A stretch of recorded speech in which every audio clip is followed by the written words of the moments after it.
ശബരിമല സ്വർണ്ണക്കൊള്ള കേസിൽ തന്ത്രി കണ്ഠരര് രാജീവർക്ക് വൻ തിരിച്ചടി. തെളിവില്ലെന്ന വിചാരണ കോടതിയുടെ പരാമർശങ്ങൾ ഹൈക്കോടതി സ്റ്റേ ചെയ്തു. ജാമ്യം റദ്ദാക്കണമെന്നാവശ്യപ്പെട്ടുള്ള SITയുടെ അപ്പീലിൽ തന്ത്രിക്ക് കോടതി നോട്ടീസ് അയച്ചു. വിവരങ്ങളുമായി സാലി മുഹമ്മദ് ചേരുകയാണ്. സാലി, കഴിഞ്ഞ ദിവസമാണ് SIT ഹൈക്കോടതിയെ സമീപിച്ചത്. തന്ത്രിയുടെ ജാമ്യം റദ്ദാക്കണം. പ്രധാന പ്രതി ഉണ്ണികൃഷ്ണൻ പോറ്റിയുമായിട്ടുള്ള അടുത്ത ബന്ധമാണ് തന്ത്രിക്കുള്ളത്. അതിന്റെ തെളിവുകളുണ്ട്. പക്ഷേ വിചാരണ കോടതിക്ക് എങ്ങനെ തെളിവില്ല എന്ന് പരാമർശം നടത്താൻ കഴിഞ്ഞു? ഏതായാലും ആ സ്റ്റേ അടക്കം ഇപ്പോൾ റദ്ദാക്കിയിട്ടുണ്ട്. എന്താണ് വിവരങ്ങൾ ഹൈക്കോടതിയിൽ നിന്നുള്ളത്? അതെ, SIT സമർപ്പിച്ച അപ്പീൽ ഹർജിയാണ് കോടതി ഇപ്പോൾ പരിഗണിച്ച് രണ്ട് നടപടി സ്വീകരിച്ചു. ഒന്ന്, ഈ എതിർകക്ഷിയെ തന്ത്രി കണ്ഠരര് രാജീവർക്ക് ഹൈക്കോടതി നോട്ടീസ് അയച്ചു. ഒപ്പം ഈ കീഴ്ക്കോടതി വിചാരണ കോടതി തെളിവില്ല എന്ന പരാമർശത്തോടെയായിരുന്നു കണ്ഠരര് രാജീവർക്ക് അന്ന് ജാമ്യം അനുവദിച്ചത്. അന്ന് തന്നെ വലിയ വിവാദമായിരുന്നു. അങ്ങനെ ഒരു പരാമർശം നടത്താൻ കഴിയുമോ? ഒരു കേസിൽ ജാമ്യാപേക്ഷ പരിഗണിക്കുമ്പോൾ ആ കേസിന്റെ മെറിറ്റിലേക്കും തെളിവിലേക്കും ഒരു കീഴ്ക്കോടതിക്ക് പോകാൻ കഴിയുമോ? അങ്ങനെ ഒരു ചോദ്യങ്ങളൊക്കെ ഉയർന്നിരുന്നു. അപ്പൊ അതിന്ന് ഹൈക്കോടതി ഉത്തരം നൽകിയിരിക്കുന്നു. അതായത് തെളിവില്ല എന്ന വിചാരണ കോടതിയുടെ പരാമർശങ്ങൾ ജസ്റ്റിസ് ബദറുദ്ദീൻ അധ്യക്ഷനായ സിംഗിൾ ബെഞ്ച് സ്റ്റേ ചെയ്തിരിക്കുന്നു. അതായത് ആ പരാമർശങ്ങൾ ഇനി നിലനിൽക്കില്ല. വിചാരണ കോടതിയുടെ പരാമർശങ്ങൾ ഇതിൽ പ്രധാന വിഷയമാണ് തെളിവുണ്ടോ ഇല്ലെന്നൊന്നായിരുന്നു പ്രധാന ഒരു ചോദ്യം.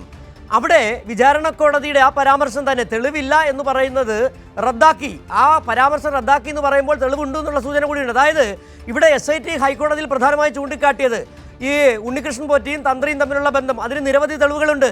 ബാംഗ്ലൂരിലടക്കം ഒരുമിച്ച് പോയത്, പൂജ ചെയ്തടക്കമുള്ള കാര്യങ്ങളുണ്ട്. ഇതൊക്കെ തെളിയിക്കാൻ SITക്ക് കഴിഞ്ഞിട്ടുമുണ്ട്. പക്ഷേ എങ്ങനെയാണ് തെളിവില്ലെന്ന് പറയാൻ കഴിയുന്നത്? അതുകൊണ്ട് തന്നെയാണ് ഈ കേസിൽ തന്ത്രി കൂടുതൽ കുരുക്കിലേക്ക് പോവുകയാണ്. അതായത് ഈ SITയുടെ അപ്പീൽ ഹർജി കഴിഞ്ഞ ദിവസം നൽകിയിരുന്നു. അതിൽ കൃത്യമായി കുറെ കാര്യങ്ങൾ പറയുന്നുണ്ട്.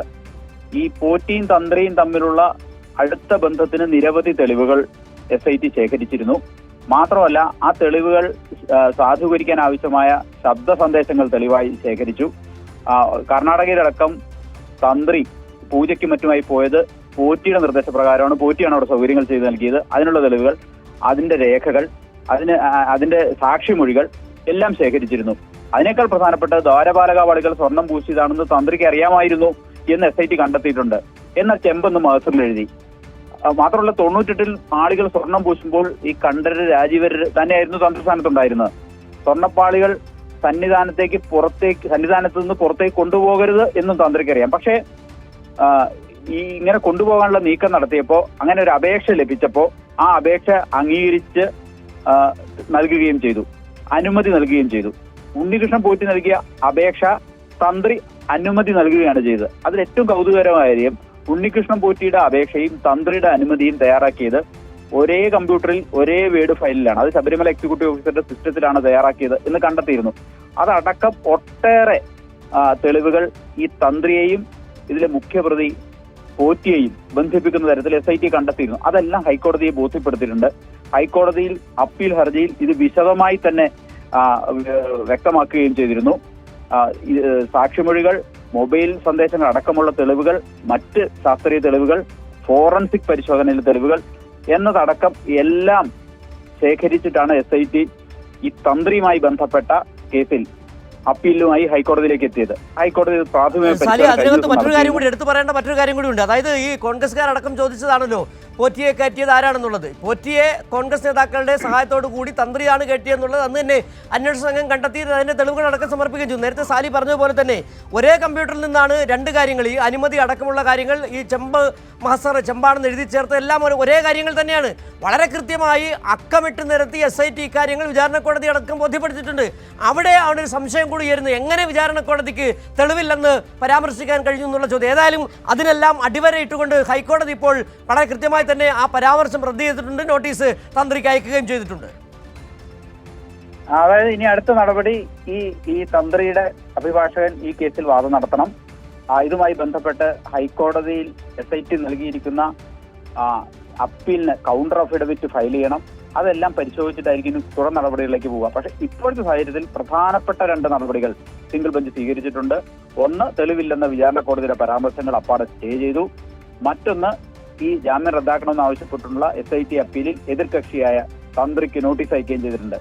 അതിൽ നിയമപരവും രാഷ്ട്രീയവുമായ ഒരുപാട് പ്രത്യാഘാതങ്ങൾ ഉണ്ടാക്കുന്ന നടപടിയാണ് ഹൈക്കോടതിയുടെ എന്ന കാര്യം തർക്കമില്ല. കാരണം ഈ സർക്കാരിനും മറ്റുമെതിരെ ഈ വിഷയം ദേവസ്വം ബോർഡിനും മറ്റുമെതിരെ വിഷയം ഉയർത്തിക്കൊണ്ടുവരാൻ UDF-ഉം BJP-യും ശ്രമിക്കുമ്പോൾ ആ വിഷയത്തിൽ തന്ത്രിക്കൊപ്പമായിരുന്നു ഈ എല്ലാവരും നിന്നത്. ഒടുവിൽ പക്ഷെ തന്ത്രി തന്നെ കുറ്റക്കാരനാണെന്ന് SIT ഹൈക്കോടതിയുടെ നിയന്ത്രണത്തിലുള്ള അത് തന്നെയാണ് സാലി. അതായത് പലപ്പോഴും ബോധപൂർവം പലരും മറക്കാൻ ശ്രമിച്ചതും അത് തന്നെയാണ്. തന്ത്രിക്ക് പങ്കില്ലാതെ അവിടെ എങ്ങനെ കൊള്ള നടക്കുമെന്നുള്ളതാണ് ചോദ്യമാണ്. ആചാരപരമായ കാര്യങ്ങളിൽ അവസാന വാക്ക് തന്ത്രി തന്നെയാണ്. അവിടെ ഈ ദേവപ്രശ്നം വയ്ക്കുന്നതടക്കം അതോടൊപ്പം തന്നെ ഈ പാളി ശില്പങ്ങൾ മാറ്റുന്ന അടക്കമുള്ളത് തന്ത്രി പറയാൻ നടക്കില്ല. അവിടെയാണ് ഈ തന്ത്രിക്ക് അവസാന വാക്കാകുമ്പോൾ തന്ത്രിക്ക് എങ്ങനെ പങ്കില്ലാതെ പോകുന്നുള്ള ചോദ്യത്തിന് ഉത്തരം നൽകേണ്ടതുണ്ട്. അതുതന്നെയാണ് എപ്പോഴും അന്വേഷണ സംഘം വ്യക്തമാക്കിക്കൊണ്ടിരുന്നത്. ഹൈക്കോടതിക്കും അത് ബോധ്യപ്പെട്ടിട്ടുണ്ട്. തന്ത്രിക്കാണ് പങ്ക്, ഇതിനകത്ത് പ്രധാന പങ്ക്. ഉണ്ണികൃഷ്ണൻ പോറ്റിയുമായുള്ള അടുത്ത ബന്ധം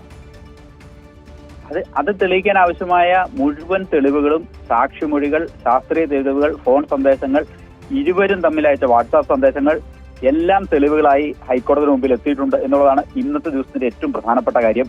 അതെല്ലാം പരിശോധിച്ചിട്ടാണ് എതിർകക്ഷിയായ തന്ത്രിക്ക് കോടതി നോട്ടീസ് അയച്ചിരിക്കുന്നത്. അപ്പം അതിനർത്ഥം ഇതിൽ കോടതിക്ക് ബോധ്യപ്പെടുന്ന ചില വിവരങ്ങൾ ഉണ്ട് എന്നുള്ളത് തന്നെയാണ്. മാത്രമല്ല, നമുക്കൊക്കെ അറിയുന്ന പോലെ SIT എന്ന് പറയുന്നത് സംസ്ഥാന സർക്കാരിന്റെ ആഭ്യന്തര വകുപ്പിന്റെ നിയന്ത്രണത്തിൽ അല്ല പൂർണ്ണമായിട്ട്. ഇപ്പോൾ അത് ഹൈക്കോടതിയുടെ നിയന്ത്രണത്തിലാണ് ഈ കേസന്വേഷണം നടത്തുന്നത്. ഹൈക്കോടതി നിയോഗിച്ച ഉദ്യോഗസ്ഥരാണ് കേസന്വേഷണം നടത്തുന്നത്.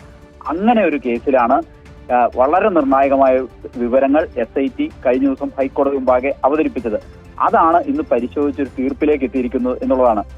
രണ്ട് കാര്യങ്ങളും പ്രധാനപ്പെട്ടതാണ്. തെളിവില്ലെന്ന വിചാരണ കോടതിയുടെ പരാമർശങ്ങൾ സ്റ്റേ ചെയ്തു എന്ന് പറയുമ്പോൾ തന്ത്രിയെ കുടുക്കുകയായിരുന്നു എന്നാണ് BJPയും കോൺഗ്രസും സർക്കാരിനെതിരെ SITക്കെതിരെ ഉന്നയിച്ചിരുന്ന ഏറ്റവും വലിയ ആക്ഷേപം. അത് കഴിഞ്ഞ കുറെ ദിവസങ്ങളായി തന്ത്രിയെ കുടുക്കി എന്ന് ആവർത്തിച്ച് പ്രതിപക്ഷ നേതാവ് ഉൾപ്പെടെയുള്ളവർ പറയുന്നുണ്ടായിരുന്നു. തന്ത്രിയെ കുടുക്കിയത് മറ്റ് ചില ഇടതു നേതാക്കൾക്കെതിരെയുള്ള തെളിവുകൾ മുക്കാനാണ്, നശിപ്പിക്കാനാണ് തന്ത്രിയെ കുടുക്കിയത് എന്നൊക്കെ പറഞ്ഞിരുന്നു.